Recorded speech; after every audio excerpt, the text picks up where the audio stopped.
All right, everyone, it's time to react to impeachment again because some people have pointed out something and it's related more to decorum than to legalism, and that's the fact that technically right now Trump has not yet been impeached. An impeachment inquiry was held, impeachment articles were drawn up, they were voted on and approved by the U.S. House in a glaringly partisan fashion, with Tulsi Gabbard being the notable exception there. It'll be funny to see what happens to her in the polls over the next week. If she gains a couple points, she might end up in Yang territory and end up in the next debate where she can attack Elizabeth Warren. I think that'd be the best thing for the field right now. We need to shake something up because having 7 fruitcakes up there on stage was a bore fest. Record low ratings for a presidential debate, the last one. People have already lost interest. Dude, the Dems are so fucked. People have already lost interest in their goings-ons. They're not even going to be paying attention by Super Tuesday. They're going to conk out early. Turnout's going to be abysmal. Probably favor Joe Biden because he's the sleepy candidate. He coasts to the nomination and then gets clobbered, I think is what's going to happen. Let me respond to this. Technically speaking right now, Trump has not been impeached because the House has not informed officially the Senate that he's impeached. By doing so, they kick it to the Senate proceedings begin. So Pelosi wants more time to gather evidence. They held a trial without fully gathering evidence, convicted him anyway, indicted him anyway in the House, impeached the dude. Now all of a sudden they want more time and assurances for Mitch McConnell. The decorum involved is that the House literally sends people physically to the Senate chamber to say, we're announcing that the president has been impeached. It's very much ritualistic. It's very much rooted in sort of a traditional political decorum. It goes beyond any responsibility. They could, I think, just telephone it over. Pelosi whips out her smartphone. Hey, Mitch, yeah, we've impeached him. Begin your proceedings. But they'll probably have like dudes in suits with white gloves holding a papyrus scroll that's signed by Nancy Pelosi, slow walking it up to the Senate chamber with the sergeant at arms saluting and everything. That's probably what they need to do. But the thing is, the Democrats don't want you to think about impeachment right now. They would rather let the issue rest. It's no longer clear. There's at least the faint inkling in my mind that they may not even send it to the Senate. They may drag this out and never actually send it over, meaning that they have perpetually an asterisk by Trump's name where it says impeached, because he never was fully impeached without the Senate convicting him. I don't think the Senate will acquit him anyway. He's been effectively impeached, but as soon as it's in the Senate, you know that it's DOA. Mitch McConnell is much better than Pelosi at strategic thought.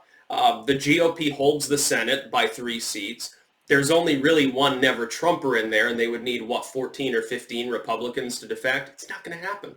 I think they need 15 Republicans to defect in the Senate, maybe even 16. I can't remember the exact total. Don't they need 67 votes to kick him out? So yeah, they need 16 Republicans. So they might get 1 with Mitt Romney. It's possible he'd vote to remove. He might stand on principle, but sort of like a Tulsi Gabbard. Gabbard's got nothing to lose. She's not running for re-election directly anyway. She's throwing her hat back in the ring for one last Hail Mary there by voting present, grandstanding, maybe gaining some support and getting a lot of attention. Mitt Romney might say, well, I'm old now enough, so I'm probably not going to be around for another Senate run anyway. I'm not running for the presidency. I'm going to say, fuck Trump. I'm going to vote in favor of removing the bastard and stand on principle and be the hero of the Never Trump movement. He could do that. I would say it's even fairly likely. But then again, of course, Mitch McConnell wouldn't be very happy with him. Might expel him, I guess, from the party. That'd be funny. It'd be funny if Mitt Romney got expelled.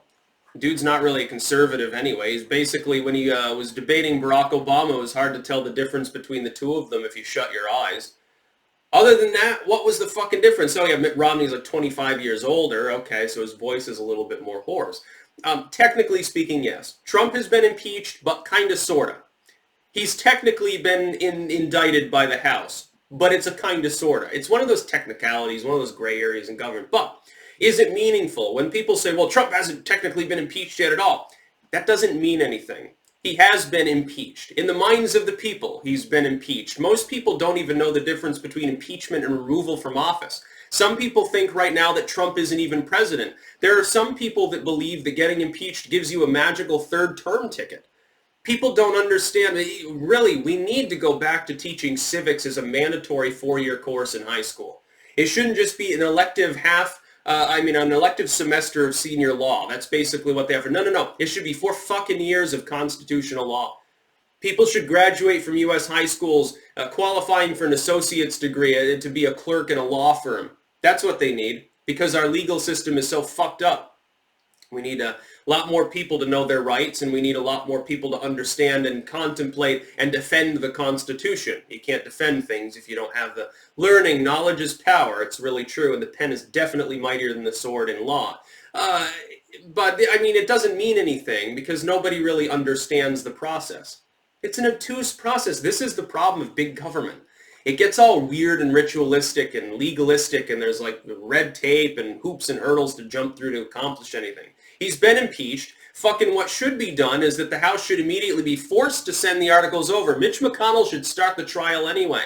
He should say, I'm taking it up. You've indicted him. We've got the wording here. You don't have to send it over. Fuck you. It's not yours anymore. I'm acquitting him myself. Fucking send it over. I wish that Mitch McConnell and Donald Trump would press the issue more. They should come out and mock Nancy Pelosi. Ha ha ha, she's wasting even more taxpayer time. All right, you've passed impeachment. Fucking send it to the Senate. They should rake her over the coals and keep the issue on the front burner where the public can slowly grow to more and more despise it. Because the longer impeachment is talked about, the less popular it becomes. So they shouldn't drop the issue. No, don't even talk about the USMCA. Subjugate it entirely to impeachment whenever you mention it. Nancy Pelosi, at this point, is obstructing because she knows the evidence she already would send to the Senate is not enough to actually get him to convict. There's no possibility. There is a 0% chance of them even taking it seriously. Because all you've got is the opinions of second-hand witnesses. Their opinions about Trump that under cross-examination fell apart anyway. You don't even have testimony from some of these figures that want to testify because they're being precluded by the Senate. But that's the thing. Pelosi knew that the Senate had the power and a reason to do that. It's not pertinent. Obstructing Congress, how does Bolton have any pertinence to that charge whatsoever? And how does he know anything particularly about Ukraine? He's already spoken publicly about this issue at length. He doesn't know anything. He has no first-hand knowledge to offer. All it would be is another name saying, yeah, Orange Man bad. Well, you'll excuse me if I don't care what warmongering neocon John Bolton, who I believe got fired by Trump anyway, believes about Trump's foreign policy. I really don't care. Yeah, he probably just wanted to nuke Ukraine. As, oh, Kiev, we can use that as a testing ground for our new missiles. Ukraine, that's kind of like Russia, isn't it? That's how Bolton thinks about the world. Come on, don't fucking fool yourself. That's about all. Peace out.